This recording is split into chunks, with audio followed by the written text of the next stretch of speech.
Exactly, तालीम। आप उनके नाज नखरे पूरे करेंगे, चाहे आप जॉब करते हैं, जॉब लेस हैं, कुछ भी है, मजदूरी करते हैं, आप अपने बच्चों का पेट जरूर पालेंगे। तो पालना ये जो पड़ेगा। कहती है ना, गुलाम हैदर ने अपनी जी जान लगा दी, अपनी जी जान लगा के बच्चों की खिदमत की, बच्चों से प्यार किया, बच्चों को खिलाया पिलाया, उसी के लिए। अच्छा, उसी के लिए वो काम करने के लिए बाहर गया, और जो वो बाहर गया था तो अपनी मर्जी से नहीं गया, इस घटिया बदकार बदकिरदार औरत ने जबरदस्ती उसको भेजा था। वजह क्या थी कि ये लप्पू के साथ उस वक्त गपशप नहीं मार सकती थी उसके होते हुए, इसलिए इसने उसको बाहर भेजा कि तुम जाओ पैसे कमा के लाओ। फिर ये क्यों कहती है कि भाई मेरा मेरा वहां पे गुजारा नहीं था, मुझे वो तंग करता था। इसने अच्छा दो चीजें इजाद की हैं, राशिद भाई आपने भी देखा होगा, पूरी दुनिया में एक शर्मिंदगी का मुकाम है जो आइंस्टाइन नहीं कर सका, जो कोई और साइंसदान नहीं कर सका, वो इस साइंसदान ने कर दी। दो चीजें कौन कौन सी? एक, नंबर एक, ऑनलाइन मार, ऑनलाइन मारना पीटना। अच्छा राशिद भाई, मैं आपको मशवरा दूंगा, कभी आपको अपनी बेगम पे गुस्सा आए तो बजाय उसको डायरेक्टली मारने से ऑनलाइन मार लीजिएगा, दूसरे कमरे में जाके या जाके मार के ऑनलाइन, और वापस आ जाइएगा, उससे खून भी निकल आएगा और मार भी पड़ जाएगी। दूसरा इसने शाम को। काम क्या किया जी, इसने एक तो ये इजाद कर दिया कि ऑनलाइन मार जो है, मार का लोगों को तरीका बता दिया कि ऑनलाइन भी मार पड़ती है, ये भी हमने आज पहली दफा सुना। दूसरा इसने क्या किया, अभी 3 महीने बाद मार्च के अंदर ये एक सालगिरह मनाने जा रही है, बहुत बड़ी सालगिरह मनाने जा रही है। अच्छा, दुनिया मनाती है, कोई मर जाए इंसान उसकी साल बाद जो है बरसी मनाई जाती है, साल बाद शादी की एनिवर्सरी मनाई जाती है, साल बाद बच्चों का बर्थडे मनाया जाता है, इवेंट मनाया जाता है साल बाद। ये पहली मक्कार वाहियात घटिया औरत है जो 1 साल बाद भागने की, भाग कर जाने की, सालगिरह मनाने के लिए तैयार बैठी है। तो ये दो चीजें इसने अहम इजाद कर दी है, इसके लिए तो इसको क्रेडिट जाता है कि इसका दिमाग वाकई तेज चलता है। अच्छा, जी बिल्कुल ये तो मकार है, झूठी है, बिल्कुल ड्रामेबाज हो रहा था। दूसरी जानिब आए हकीकत की जानिब, तो गुलाम हैदर भाई के केस की जानिब आए तो लोग जो है क्वेश्चन कर रहे हैं। वो लोग ये कहते हैं कि क्या खाली वीडियोस बनाने से गुलाम हैदर के बच्चे उसको मिल जाएंगे? गुलाम हैदर जो है क्यों नहीं अपना केस मजबूत कर रहा, सिर्फ वीडियो में कह रहे हैं कि हमारे वकील ने ये तैयारी कर ली, हमारे वकील ने वो तैयारी कर ली। अभी तक इनके वकला ने किसी भी एक कोर्ट में जो है केस दायर क्यों नहीं किया? देखें, बात सुने, मैं आपको फिजिकली बताऊंगा, चाहे कोई कुछ भी कहता रहे, चाहे सारी दुनिया कहती रहे कि गुलाम हैदर कुछ नहीं कर रहा, चाहे सारी दुनिया कहती रहे रोशन अली अजीम साहब कुछ नहीं कर रहे, मैं आपको याद है रोशन अली अजीम के मुतालिक मैंने एक न्यूज चलाई थी, उसके बाद उनसे जाके जब मैंने मुलाकात की, मुलाकात करके मैंने उनका बिहेव देखा, उनके साथ बातचीत की, घूमे फिरे, खाना पीना खाया, उसके बाद मैंने उनको ऑब्जर्व किया कि यार इनके अंदर तो ऐसा कोई ऐब है ही नहीं। उस पे मैंने उनसे सॉरी भी बोला।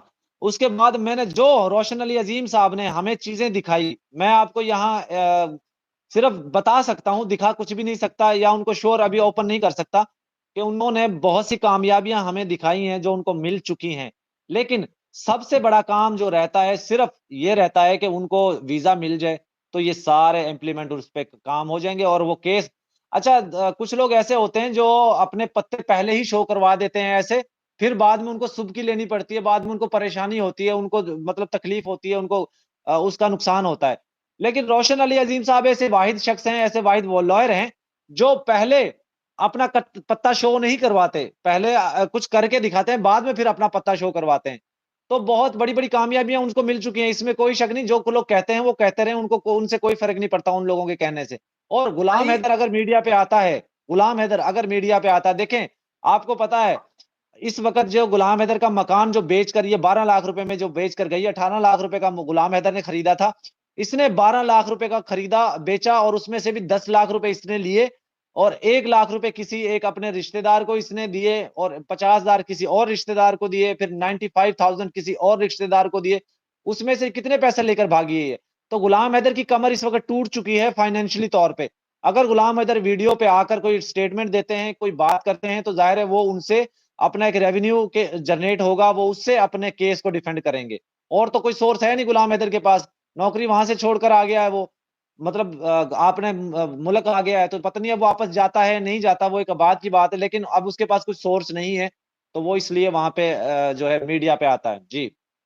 अरशद भाई, इंडिया की जानिब से एक औरत है, उसने गुलाम हैदर भाई को ऑफर की है कि आप मेरे से शादी कर लो, आप यहाँ भारत आ जाओ, और भारत आके केस लड़ो और फिर अपने 4 बच्चे वापस ले जाओ। देखिए मेरे पास इस तरह की कोई खबर नहीं है, अगर आपके पास है तो मुझे बताइएगा, ज़रूर बताइएगा कौन-सी वो औरत है जो गुलाम हैदर से उसकी शादी अभी पहले ही बरकरार है और वो कौन-सी औरत है जो उसको बोलती है कि मुझसे शादी कर लो? भाई भारत की एक लड़की है नाम नहीं मेरे ज़हन में आ रहा, मैं आपको पर्सनल सेंड कर दूँगा। उन्होंने ऑफ़र दिया है कि 2 बच्चे हैं मेरे, ठीक है? अच्छा, आके आप मेरे से शादी करो, आपको वीज़ा मिल जाएगा, हर चीज़ मिल जाएगी और फिर अपने 4 बच्चों का केस लड़ो, वो भी मेरे पास रहेंगे और अपने बच्चे अपने पास रखो। उन्होंने कहा क्योंकि भारत का वीज़ा हासिल करने के लिए ना अरशद भाई, थोड़ी-सी मैं हुँ, आपको कैटेगरीज़ बता दूँ। भारत का वीज़ा हासिल करने के लिए आपका कोई न कोई वहाँ पे रिश्तेदार होना या जानने वाला होने वाला लाज़मी होना चाहिए, जो कि अच्छा। जो कि एम्बेसी में जाके कहेगा कि ये बंदा जो है मेरे जानने वाला और मेरी ज़िम्मेदारी पे आ रहा है। अब भारत में पहले तो कोई बंदा गुलाम हैदर भाई की ज़िम्मेदारी उठाएगा ना कि मेरे जानने वाला है या ये मेरी ज़िम्मेदारी पे आ रहा है, तो तब वीज़ा मिलेगा, वरना वीज़ा नहीं इनको मिल सकता। अच्छा, तो आपके पास कोई इसके एविडेंस कोई चीज़ है, प्रूफ़ है कि जो कोई लड़की, खातून या कोई आंटी कोई भी, वो गुलाम हैदर को ये प्रपोज़ल दे चुकी है या देने वाली है? भाई इटली से खबर आई है, ये मैं आपको बता रहा हूँ, इटली इटली से। अच्छा। हाँ, इटली से खातून है, उन्होंने मुझे मैसेज किया कि इस तरह भारत की एक लड़की है, उन्होंने मुझे कहा, मैंने गुलाम हैदर देखिए, भाई को कहा आपने एक लेकिन बहुत बड़ी राशिद भाई आपने एक बहुत बड़ी सनसनीखेज़ खबर दे दी है, ब्रेकिंग न्यूज़ दे दी है बल्कि। मैं आपसे रिक्वेस्ट करूँगा कि मुझे आप या तो इस पे एक इंटरव्यू दें या फिर मुझे कोई एविडेंस दें ताकि मैं इस पे एक वीडियो बना सकूँ। और अगर तो ऐसा है देखें हमें तो नहीं लगता ऐसा कुछ होगा या गुलाम हैदर ने भी कभी एक दफ़ा भी ऐसा कोई ज़िक्र नहीं किया कि इस तरह कुछ मैं चाह रहा हूँ या मेरे साथ किसी ने कोई राब्ता करने की कोशिश की है। तो अगर होगा तो ये तो बहुत बड़ी ब्रेकिंग न्यूज़ होगी। जी, अरशद भाई मैं इंशाल्लाह पूरे जो है एविडेंस लेता हूँ। मेरा 1 घंटा पहले जो है बात हुई है, तो उन्होंने कहा कि ये वाला मामला और अरशद भाई के सामने ये मामला रखा गया है। लेकिन अरशद भाई ने इनकार कर दिया। उन्होंने कहा जी मैं और शादी नहीं कर देखें सकता। मैं पहले बड़ा फँस चुका हूँ। इस तरह के पंगे में मैं नहीं डलने वाला। नहीं, अरशद मुझे मुझे रख मेरे सामने रखा उन्होंने ये प्रपोज़ल। सॉरी अरशद कह रहा हूँ उसके गुलाम हैदर के सामने। अच्छा। सॉरी, सॉरी आपका नाम लिया। चलें जी, देखते हैं क्या क्या निकल कर आता है। बहरहाल आप मैं कोशिश कीजिएगा कोशिश कर एविडेंस वगैरह क मैं कोशिश करता हूँ उस तरह का कोई एविडेंस लेके उसको आपके सामने रखूँ, आपको इंटरव्यू भी दूँगा और सारे एविडेंस रख के जब बात हो ना वज़न तब होता है।